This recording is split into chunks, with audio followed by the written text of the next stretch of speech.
Good afternoon, everyone, and welcome. My name is Brooke Holland. I'm the new Executive Director, for those unaware, of the American Chamber of Commerce in Qatar. AmCham Qatar is actually the first legally established foreign chamber of commerce in Qatar, launched in February of 2010. We are a registered private institution for public benefit. So we're a nonprofit, non-governmental, non-political organization that's dedicated to fostering mutual cooperation and understanding between Qatar and the United States through trade, commerce, and investment. We are very excited to have our partners, Marsh, with us today. For those aware, Marsh has offices in more than 130 countries and is the world's leading insurance broker and risk advisor. Our panelists for this afternoon are Hande Beliso, the Risk Consulting Regional Leader, and Hert Wall, our Consulting Director. They are going to be discussing environmental social governance risks. Protection and preservation of environment have obviously become pretty hot topics in today's world, and our panelists will be discussing those ESG risks from this year's Global Risk Report that your organization should safeguard against and can capitalize on to become more resilient. Now, for a few housekeeping measures as we go through our webinar, just for everyone's awareness, this is being recorded. And we can go to our next slide. Please make sure to keep your computer or your phone on mute. Towards the end of the session, we will have a question and answer portion. Please make sure you use the Q&A tab chat function if you would like to ask a question. We do invite you to do that while the webinar is still in progress. If we do have several questions at the end and we do have to cut short on time, then we will make sure to take those questions and address them after the webinar. And it looks like someone who chimed in and said there is no mute option available. For the panelists, and Arjan, you can let me know if I'm incorrect. I think that as a attendee, you may already be muted, and so there might be the unmute factor, but we will definitely make sure, and that's something that we can work out in these slides. So I'll go ahead and pass it on to Hert Wall, Consulting Director, or sorry, not Hert, I apologize. We'll actually pass it on to Hande Beliso, Risk Consulting Regional Leader, to kick us off. Hande. Thank you very much, Brooke. Welcome, everyone. I'm very excited to be with you today. So just a quick introduction. I'm leading Marsh Advisory for Middle East and Africa region. I've been in Marsh more than 17 years now. So we are supporting companies in generally risk management solutions, from the framework designs, risk assessments, audits, risk mitigation activities, program designs, and implementations. So we are working in Qatar for historical long years. So from different industries, oil and gas to telecom, heavy industries, metals, hospitality, financial services. So these are the all areas that we've been working on. Today, I would like to discuss the 17th edition of the Global Risk Report by World Economic Forum in help of our organization, Marsh & McLennan Group. So we've been partnering with World Economic Forum since the beginning of the first edition of the report. So I will be highlighting a little bit some information from the report today. So the report is based on a perception survey, and this year approximately 960 experts from worldwide just joined, from business world, academic world, government institutions, civil society, and some thought leaders.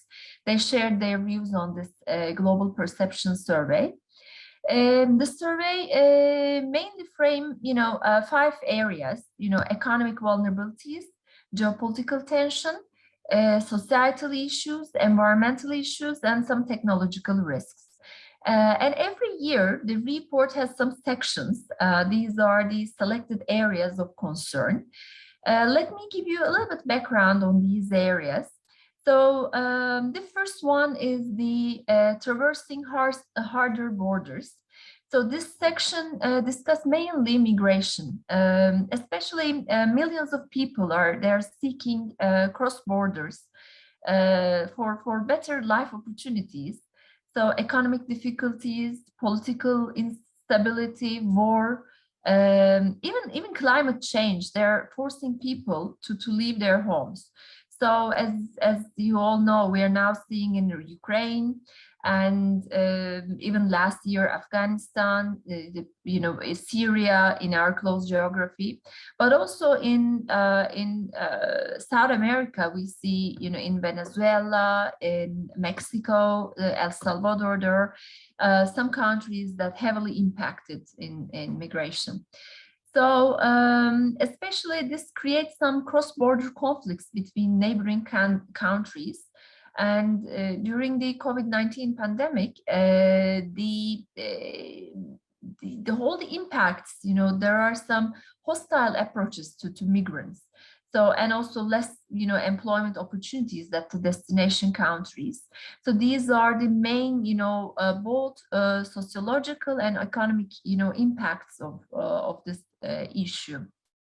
So in the report, it's mentioned that it's not managed, if this risk is not managed strategically, there will be further, societal issues in the destination countries, the marginalization of minorities, some violence and social unrest.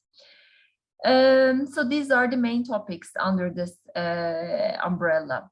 The second aspect is the navigating climate transition. Actually, we will talk about this issue, in all this session. But in this section, I can maybe very quickly highlight the focus is the issues behind the climate transition and some of the, social, political, and economical complexities behind this climate transition. Another point is the digital developments, protecting the digital developments. So on this section, the report highlights the rapid shift to remote working, especially during the pandemic. This increased the interest in digitalization and automation in the future work. So this increased the malicious activity significantly. Last year, we saw that there's been a more than 300% increase in malware attacks, and if I'm not mistaken, more than 400% in ransomware attacks. So we see that the adaptation of this Web 3.0 technologies, these NFTs, they're also increasing the potential of cyber risk. Of course, cryptocurrencies is also another issue. This allows cyber criminals to collect payments with a low risk of detection or any clawback. And also the report highlights the geopolitical tensions, that cyber is also another tool, a war tool for the geopolitical tensions. And especially in the last 2 weeks, we have witnessed between Russia and Ukraine on this area. Another section is on the report, the preempting encounters in space. So this is a very future-looking, aspect. There are some talks on the new cyberspace race. So there has been a lot of activities on the commercial and the military front. So we see a significant increase in the private fundings for some projects, space projects. So these are, significantly increased compared to the national space programs.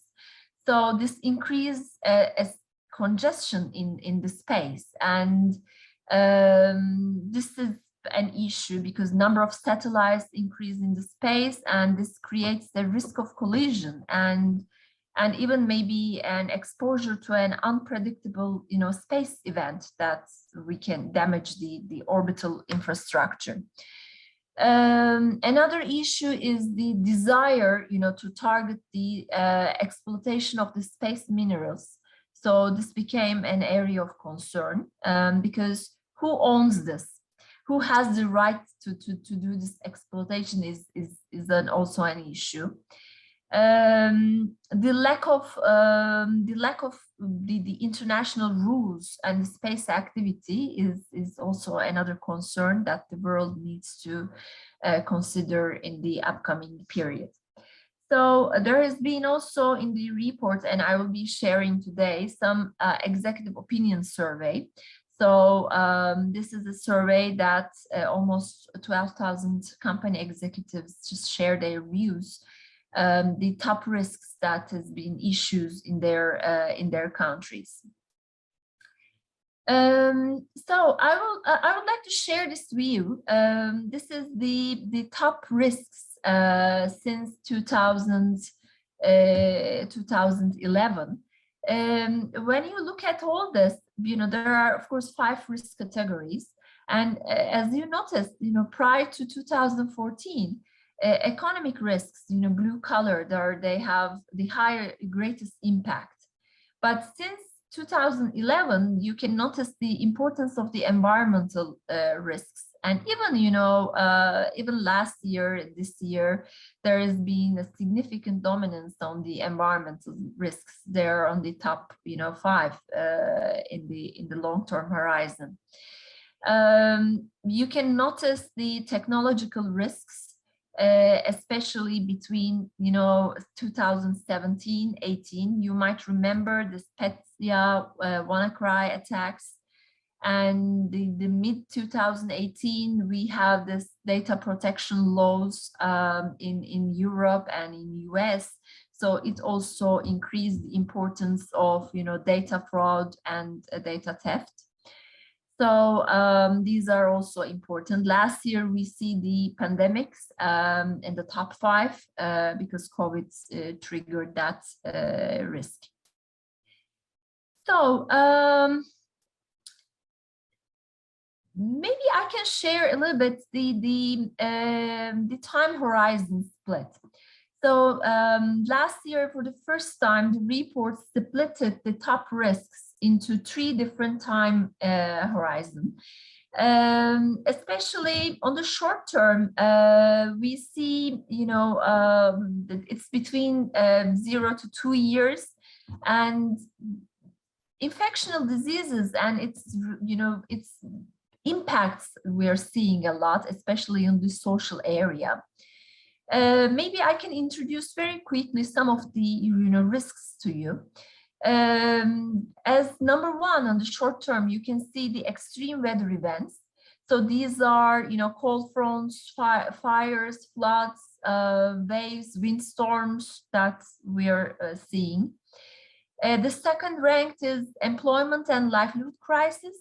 This is mainly the unemployment, underemployment, wages, wage issues, erosions of worker rights. These are the important societal top risk that we are seeing. The third one is again environmental climate action failure. This is the failure of governments and businesses to enforce and invest in effective climate change adaptation and mitigation measures. And then we have erosion of social cohesion. This is a very critical risk, and you will see, I think on the next slide, I will be sharing. This is a top growing risk in the world, and social instability and the negative impact of individual well-being. And this, increase the productivity of the population, creates anger, distrust, lack of empathy, marginalization of minorities, political polarization. These are the all elements, under this social cohesion. Infectious diseases, as we still, of course, have the impacts, although it's limited in some countries and geographies now. But this is mainly the massive and rapid spread of viruses that impacts, pandemics and epidemic. When we look at the midterm, there are some similar, risk headlines, but I think maybe I can touch upon this debt crisis in large economies.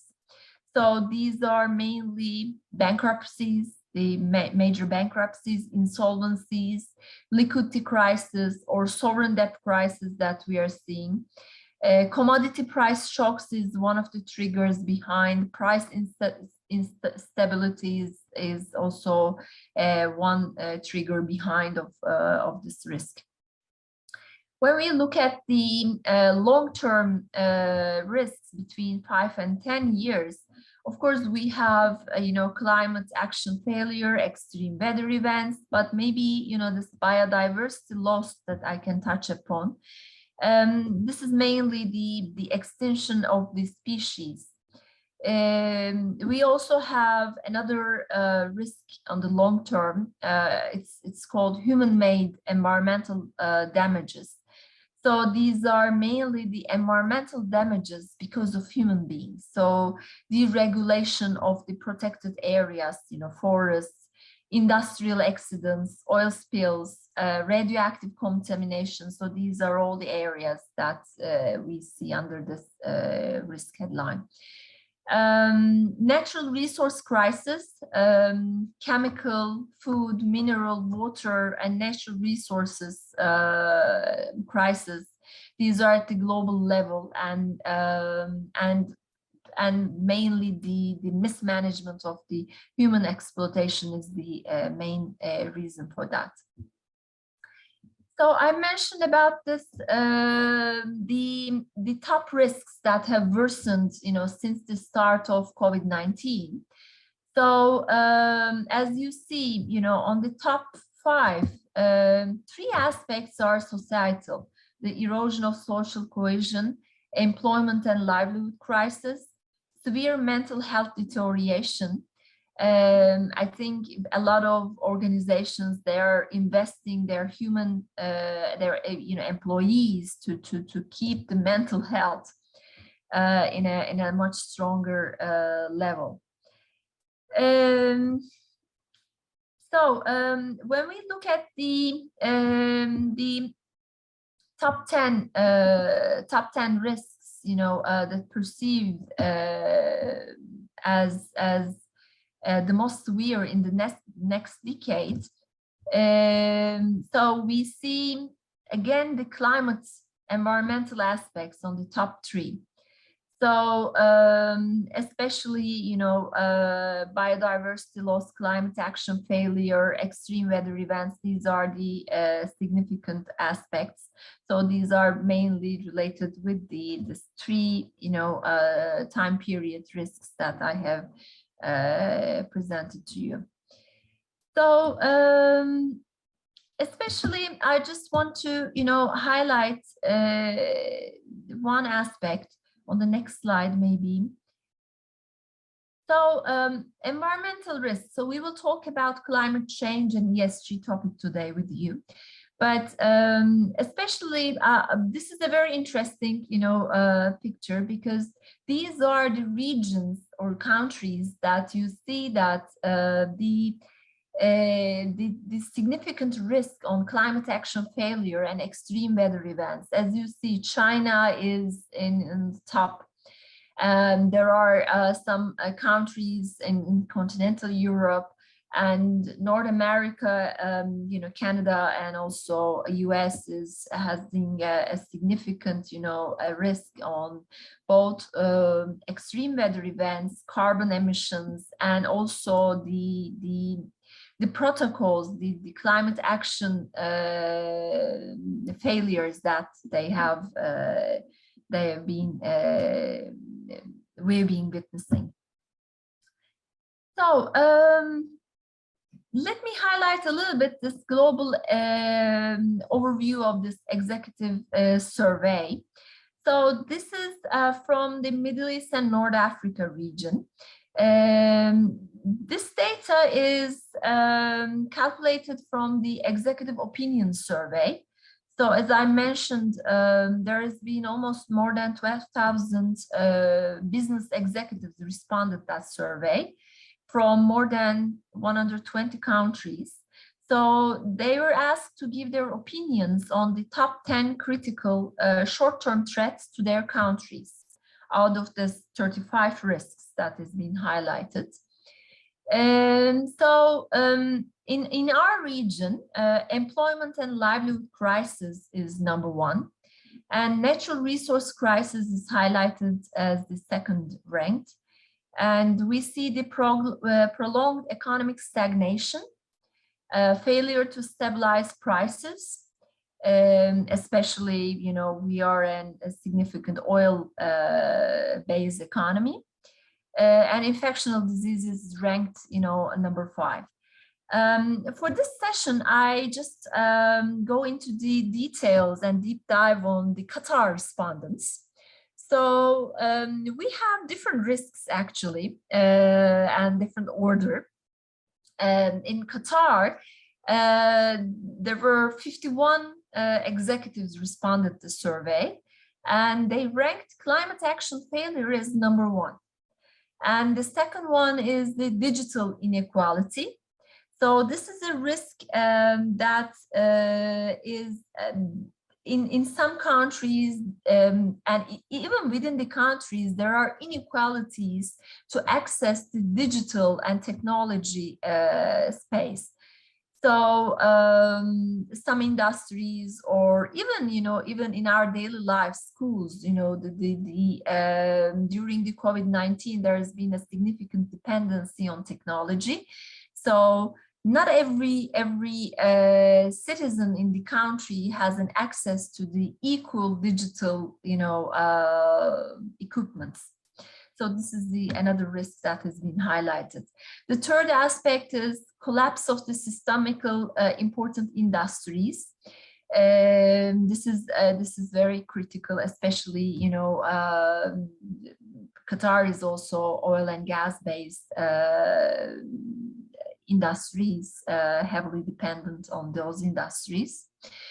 The fourth element is failure to stabilize price trajectories. And the fifth one is extreme weather events that we have, especially some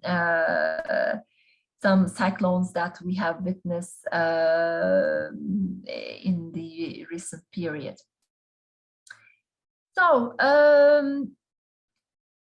of course, today we will brief you on this link between climate risk and ESG. But before that, I would like to highlight the areas that the report touched on the climate change. So the net zero goals by 2050 from various countries, this promises is the very critical aspect. Although there has been some consensus between the countries on the need for the quicker climate transition, we're witnessing different interests from countries. So, of course, every country's capabilities, the base industries are different. For example, carbon-intense economies, they currently employ millions of workers. And quick transition will trigger economic volatility, and this will deepen the unemployment and increase societal and political tension. We saw a dip during the COVID-19 lockdowns in this greenhouse gases emissions, but now we're resuming. So especially these climate action mitigation commitments are very critical. There has been this COP 2016 event in Glasgow this year, and a lot of commitments shared from different countries.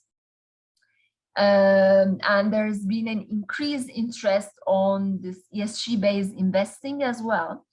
But of course, developing countries, even they commit, I think developing countries compared to developed countries, their offerings and commitments are much weaker, and they can quickly break away from those commitments. But even, we need to see the progress. There has been a significant focus in our region. We will have this COP27 in Egypt. And then the following year, we will have COP28 in UAE, in Dubai. So I think the carbon-based economy and investing in renewables is a major promise. And also the report highlights some untested net zero biotechnical and geoengineering technologies, such as this weather modification or solar radiation management. So these are not controlled at this moment, and this can, create some frictions if they are used for creating some geopolitical comparative advantage, because there is a lack of governance at this stage. So these are the main aspects that has been highlighted on the report. So I'm going to hand over to my colleague, Hert. So he will be sharing a little bit ESG concepts and the needs that the organizations and the focus that corporates should take. So we will then get your questions, and happy to respond them. Thank you very much. Hert, over to you. Thank you very much, Hande, and yes, thank you very much for hosting also us at the Qatar American Chamber of Commerce. I think today what we will do is we will highlight ESG aspects as part of climate and sustainability. So if we think about climate and sustainability as the real universe that we're referring to, then ESG, or environmental, social, and governance, that's really the reporting part of what you're doing. So under climate, you'll then see E as the reporting side of things, how we report on this. So let's just dive into ESG and its history. So if we look back on how companies used to report on their sustainability, we saw that there was a corporate social responsibility report, and that was what companies used to report what they were doing on climate and sustainability. And we found most often in clients that it tended to be that this CSR department was a little bit disconnected within the company, but it was a department that aimed to do good and to showcase what the company was doing in this area. Over time, though, and we'll see this in later slides, a lot of bodies came together, stakeholders and groups, and they started to talk about how do we report all of the activities that we are doing in climate and sustainability. And ESG then came to the forefront. And also really, we saw this happening because it became much closer to the mission of the company. So climate and sustainability became much more incorporated in what the company was doing from a profit, planet, prosperity, people perspective. This became a central area. And so what we are now seeing is ESG is probably overtaking or replacing the CSR that we used to hear of. So now this is really where the world is moving towards. So ESG refers really to that set of agreed outputs on how you can report on what you're doing in climate and sustainability. So if we look towards the left-hand side, explain some of the areas. Of course, everything is very wide. So here we just highlighted some of the main themes that we see to the forefront, that comes to the forefront. And that's under environmental, that's the E part. It captures climate change, and that's a huge part of what this is, but it's not the only part. It speaks about energy efficiencies, carbon footprints, greenhouse gas emissions, and even now we're seeing more taxation come out from companies, from countries to companies on this. It speaks about deforestation, the destroying of biodiversity, and all of these environmentally social sensitive issues. We then move over to the sustainability side of things. How do we report on this? Under ESG, the social side covers areas such as labor standards, wages and benefits, diversity, human rights, community relations, privacy and data protection becoming also a huge part, and a reality, there's a lack thereof, health and safety, supply chain and everything that we see currently in terms of this, the issues there, and other social justice issues. And then if we go to the governance side of things, this really talks to how the company governs the reporting on E and S, and of course, also governance considerations that are closely related to this. So if we then look at, we've got the framework here, it talks about ESG. Why did it come into place? Well, it really started with capital providers, and here I mean shareholders, asset managers, about 20 years ago started looking at this, and they wanted to report on this and say that they were making environmentally friendly investments to companies that are environmentally friendly. That thing over time developed into climate and sustainability. And of course, we can then also see in terms of just studies, empirical studies, that there has been an outperformance of companies on stock exchanges that are reporting on material sustainability issues versus companies that aren't. And of course, now this is now currently, there is a new nervousness also in terms of directors and officers issues around event-driven litigations on companies that don't report on issues and where there are issues found in those companies. It's of course not only the stock markets that are capital providers, but it has also crept into the banking system in a major way in terms of green financing. And you'll see this, banks are now advertising on their websites what they need, what are the green bonds initiatives.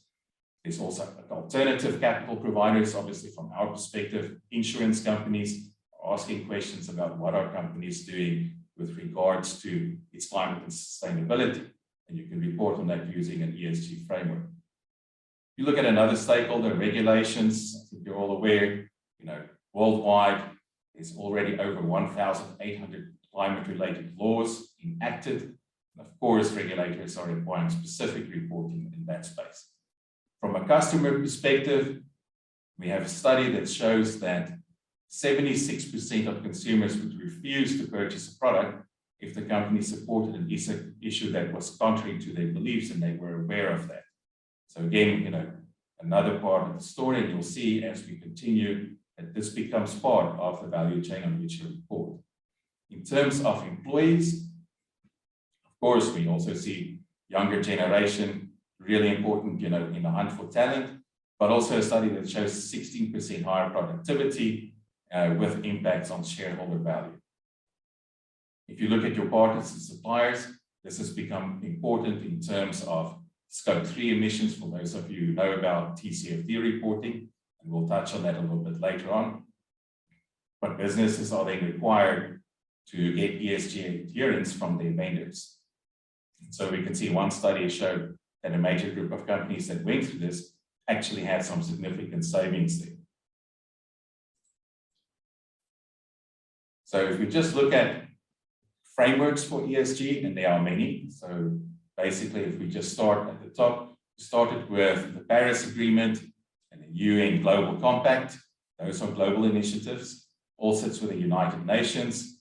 And you can see here the United Nations Intergovernmental Panel on Climate Change, or the IPCC, the United Nations Environmental Program, the Sustainable Development Goals, and the Financial Institutions Initiative, all coming together, and then other bodies and areas globally coming together to set out various different standards across the board. So not one standard, but various different standards, and companies and governments can choose how they want to report.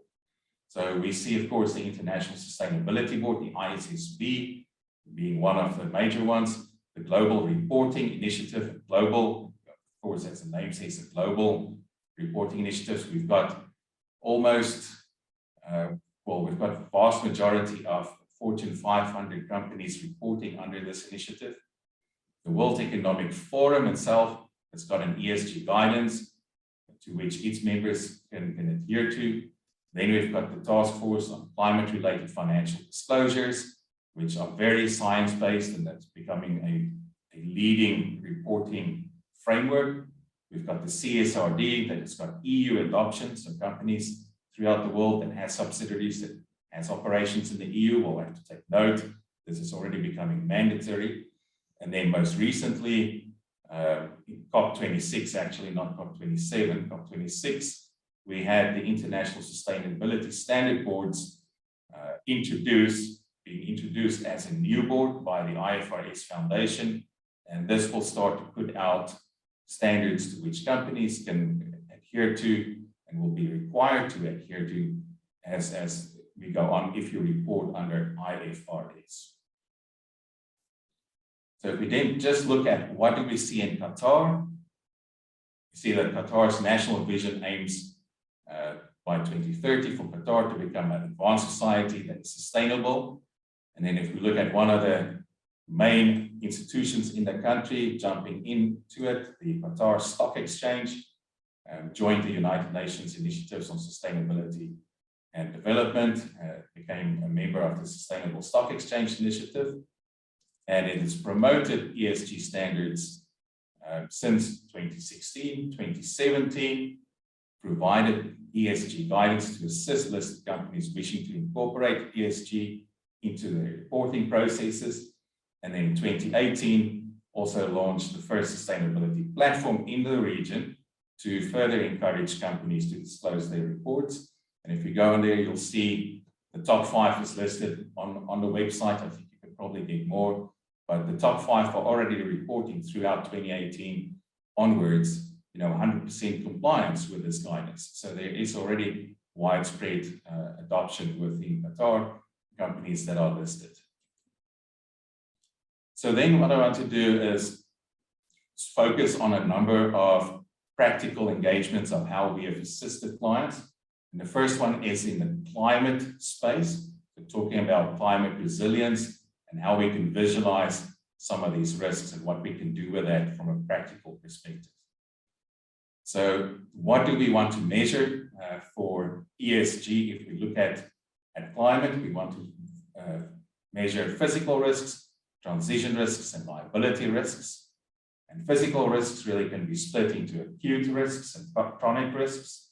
Your acute risks are those that are instant damage due to catastrophic weather-related events. And then if you look at chronic risks, those are the more gradual ones related to broader climate trends such as heat waves, rising sea levels, and so forth. And then we want to look at transition risks, which really arise from changes in climate policy, technology, and market sentiment as companies move through and adjust to a lower carbon economy. And it speaks to the cost that a company would need to incur to transition, and it also speaks to the opportunities as an offset that comes out of adopting, for example, new technologies, etc. And then finally also want to look at liability risks, measure those, and those link back to what we spoke to before. These arise from people who are seeking compensation for losses that they have suffered from the physical and transition risks of climate change, and liability cases where people have suffered from physical events such as flooding, making claims against polluting companies who they argue are at least in part responsible for this. And I think that speaks to what we spoke about before under the directors and officers' concerns that are coming out. So the first thing to do, in our opinion, is to look at a portfolio screening. So really what you want to do is put down the physical locations of your company's sites, production sites, office buildings, etc. And then you want to stress it according to the representative concentration pathways or a defined set of globally adopted RCPs, that's the acronym of climate change scenarios. And the bottom one, or the lowest one now currently being RCP 2.6, or the 1.5 degrees Celsius change in temperature by 2100. And you want to stress your portfolio all the way through to that 2100, see what happens to it, and then do an upper range at the highest RCP of 8.5, that's a 3.5 degree Celsius increase in temperatures globally by 2100. And then from there on, identify the assets that will be most exposed to your physical climate impacts.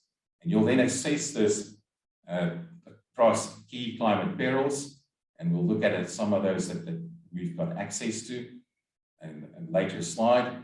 And then you want to quantify the damage and impact, and of course, from our perspective, the insurability, and then also inform what you want to prioritize, so that you know where your climate risk hotspots are within your portfolio. So if we then jump in and we look at what are the actual perils that we can look at and what does the model output of this, you can see that we've got access to 8 different types of perils. If we go through and we look at riverine flooding, that looks at the increased frequency and intensity of rainfall that changes the frequency and intensity of river flooding and the effect thereof on your assets. Then if you look at coastal inundation, that's your rising sea levels. Bushfires, self-explanatory. Surface water flooding, that's the increased frequency of extreme rainfall that lead to floods. And currently we are seeing that as a major peril causing physical risks throughout the industry. This is a big problem globally. Then if we look at subsidence, the gradual caving in or sinking of an area of land due to the changes here in rainfall patterns as well as drought, due to those climate scenarios that we are stressing it through. Extreme heats, the same issue. Extreme wind, also I think very self-explanatory. And then freeze thaw, not that relevant for the area, but still, globally we have seen some spectacular examples here.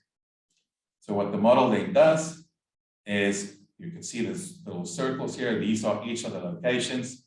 This is a point in time. It stresses all over time, but this is the 2050 view. And it shows the impact of physical hazards and the failure probability of that, and meaning the probability of an asset being closed for at least one day in a given future year due to this climate event. And you also then have the climate change scenarios as a selector here. So this one was selected at the highest level of 3.5 degrees Celsius going forward. So if we then have this, then we want to look at a more holistic view. So how can we construct the whole story? So what you want to do is modeling. This is the way to really describe your climate effects to your stakeholders in an ESG story using one of the frameworks.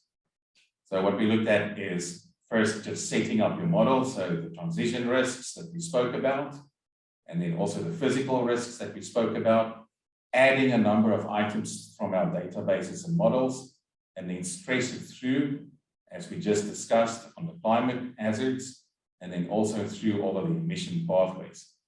And secondly, you want to construct a digital twin of your company and its effects so that your modeling can be quantified. So the first thing we do is we look at your financials, input, cash flow statement, income statement, balance sheets. We then input your key facilities so that we then can create a climate footprint. And then we stress it through the scenarios as well as information on the markets and how it will affect some of your key ingredients. And we also look at the supply chain. We've got access to hotspots there and how it can be affected by climate change through certain ports and bottlenecks. And from that, you then get to a financial planning scenario. And here you would have then a 3 to 5 year balance sheet forecast for your income statement also and cash flow.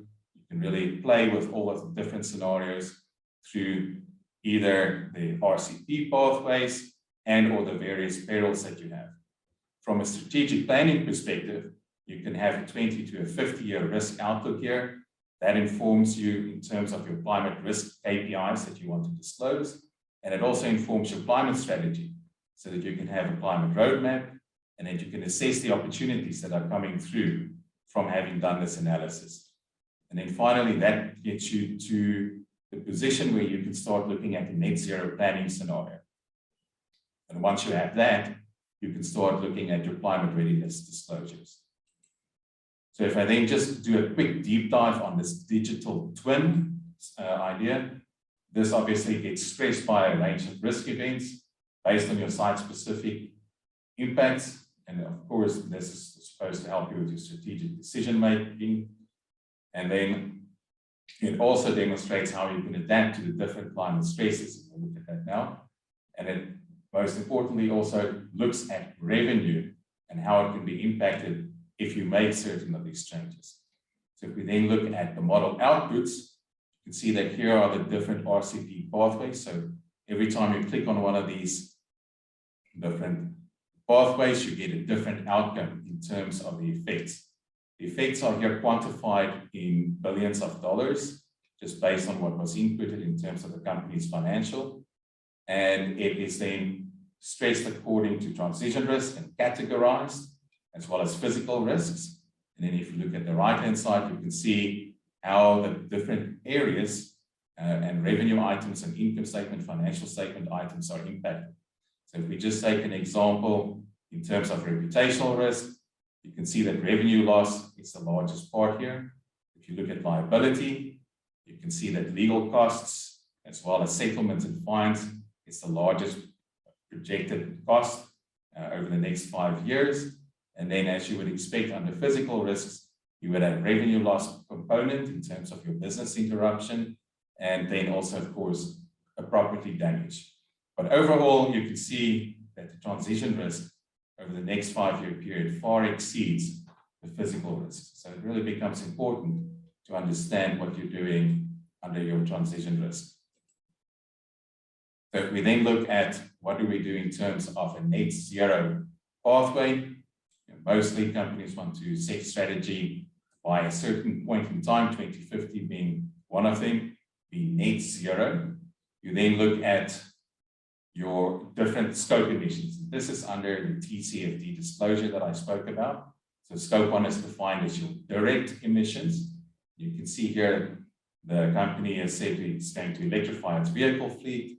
It's going to change its energy efficiencies in its facility by retrofitting and so forth. And over time, you can see how this changes the company's emissions. So its carbon footprint in terms of millions of tons of carbon dioxide is reduced all the way to a level which in the aggregate at 2050 will provide net zero. Similarly, under scope 2, where you look at indirect emissions, purchased energy is reduced and it's changed to 100% renewables purchase. And then mostly where I spoke earlier about some of the stakeholders, the scope 3 upstream scenario, that is a huge impact. Because of course, you are working here with your supply chain. So here you need to look at different ideas. So minimize commuting and travel. Of course, we could do that during the lockdowns, but then we have to start looking at localizing supply chains, divesting of brown investments that are out there, and so forth. And then looking at your consumer, again, also much harder, looking at how you can reduce your product waste, consumer programs, and so forth. And then if you then combine this with voluntary offsets, such as the purchase of carbon credits, avoidance and reduction, you can get to a point where you've got a plan to get to net zero by 2050 as this client has. So then if we look at that, once you've got your plan, you want to do your disclosures, the areas that we see in terms of your TCFD reports under that framework. You look at obviously an overview that talks about your objectives for your reporting. Then you look at your vision for sustainability, disclose that. The governance section that talks about climate oversight of the board and your committees.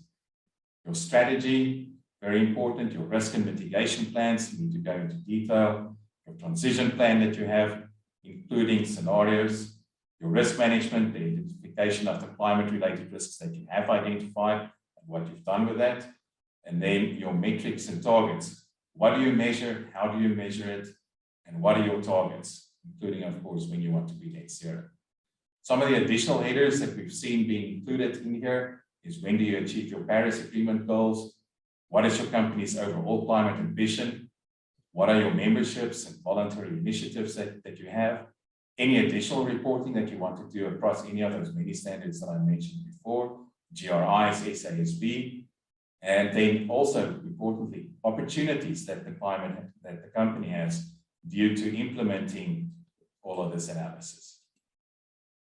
So that spoke about the E part on climate reporting. Then if we go over to something else that's available quite widely and freely in the market is ESG risk rating tools. So now we're stepping out again to climate and sustainability.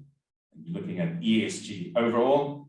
there are risk rating tools or ESG scores available publicly. And it's publicly available because companies who publish sustainability reports are rated by these agencies. And there are many of them, and you'll know that if you Google your company's name in ESG, a number of scores will come up where you have been assessed by this company and you've gotten this score. So what we've done at Marsh is we said, okay, look, let's also look at putting a bit of this power back into our clients' hands and let them do a self-assessment. And based on the self-assessment, they then get an ESG risk score. So this is what it looks like. It's a scorecard that you receive, and then of course it's a score out of 10. This score is a component, and it's not an average weight, but it's based on your industry, so it's weighted more heavily to certain areas depending on your industry. But the components here are shown out of the 4 out of 10 that the client has gotten, which is illustrative.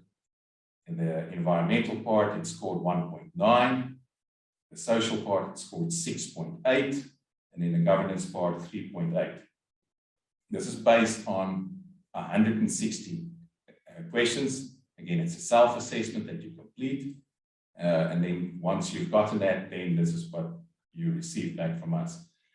It also provides a very easy way for you to pinpoint the areas, because we've categorized the relevant ESG areas in 18 different categories. And you can see them here. So very important, which means in this industry, supply chain is very important. It goes all the way down. So you can see here, the company has got some areas where you can make some improvements.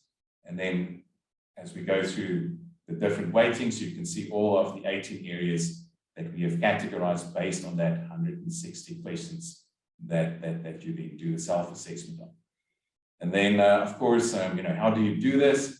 I would have loved to say that everyone on this call can do a free one, but yes, you can do a free one, but it's available really free for everyone.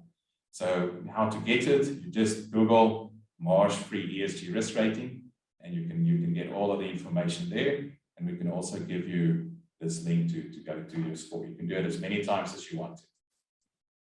Then just how did we come up with it? We used 10 recognized international industry frameworks, some of which we've just gone over in the preceding slides. So I'm not going to go through it, but you will recognize, most of those that came through from here. We also have various videos, frequently asked questions that are available for you on our website.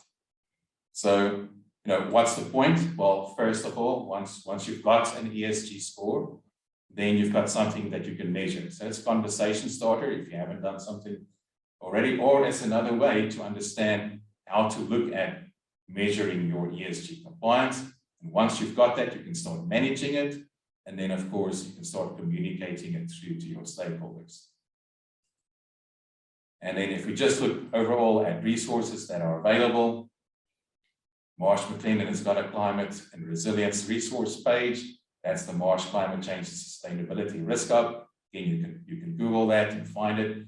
You'll find the Global Risks report that Hyundai come through earlier. And of course, all of the items that I had gone through just now.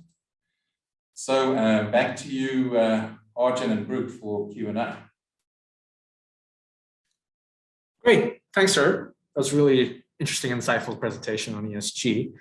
While we're waiting for questions to come through the chat, and once again, attendees can use the Q&A tab or the chat function if you have any queries for Hert and Hyundai today.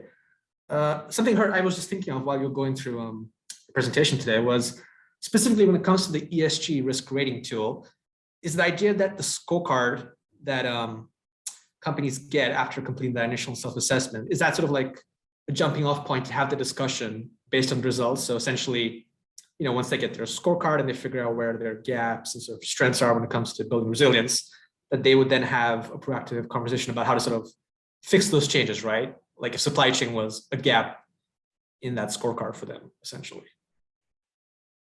That's absolutely spot on, Arjun. And the way that it works is the client would answer the 160 questions on the Qualtrics platform. So you would have access, obviously, to your own answers. And mostly it's dropped down, so it's yes, no. Some are not applicable. So, of course, where you answer no, once you see the category where you didn't score high, that no would be an indication of where you need help.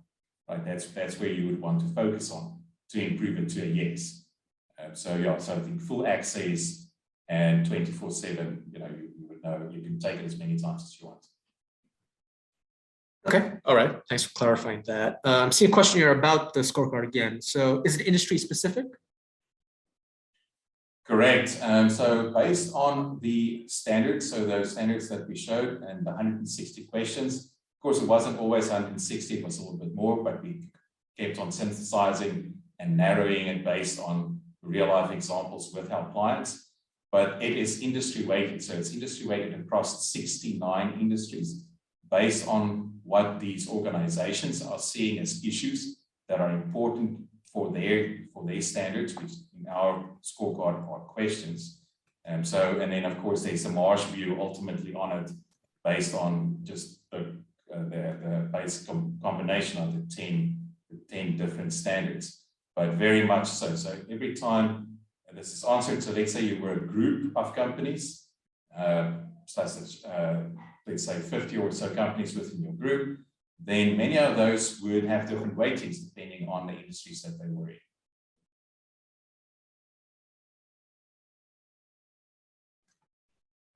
Okay, let's see any other questions coming through. Something I wanted to ask you was, and Hande, maybe this is a better question for you since you spoke about this up top, but when it comes to the global risks report, that's obviously released every year, could you sort of put into perspective where ESG stacks, or maybe not stacks is the right word, but sort of like in terms of the playing field against other risks like fallout from the pandemic or cyber, so the scale of ESG and how important that is to the overall report? So I think I shared one view about this 10 years, view of the top risks. So in that view, I think we saw since 2011, the environmental risks have dominated the impact. And the last couple of years, this turned to the ESG concept.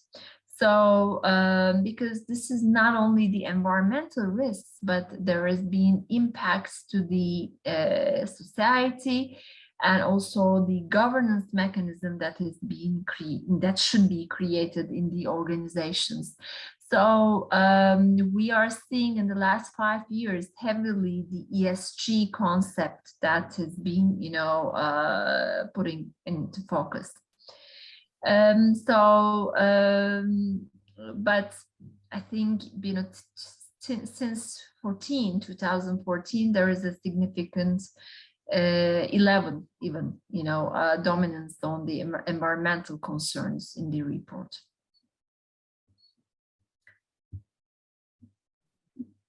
Thanks, Hande. Okay, I don't believe you have any other questions at the moment. Let me just do another quick. Oh, seeing one right here, actually. I don't know if you want to address this from Anne, but let me just read this. So, bearing in mind, I can share my personal view. Sure. I think we need to be realistic. And as I mentioned, in our region, we are depending on oil and gas, and most of our economies are related, in relation with oil and gas. So this quick transition wouldn't be possible. We need some time, to invest over there. So there has been commitments on 2030, some partial, transition and commitments in 2050. But I think the milestones, we need to catch the milestones and this commitment deadlines. But I think in our region there would be some improvements, but I would not expect 100% transition. It is not going to be possible, but we will. There will be blends. In some of the countries there are some green initiatives that has been put forward. So I think it won't be any less on the investments, but the increase on renewables will balance the portfolio. So this is my personal view. Hert, anything? No, I think you captured it 100%, Hande. So I think just a point to remember is E, S, and G. So of course, E is one part, and it's an important part. But you can offset some of that through your S and G activities, right? So that's not the ultimate aim, but that is a way to start getting you there over time. Technologies, etc., will change. By the year 2100, things will look very different from now. This is a journey. So I think that's the important part, is to let's draw a line in the sand and then start managing what we are focusing on.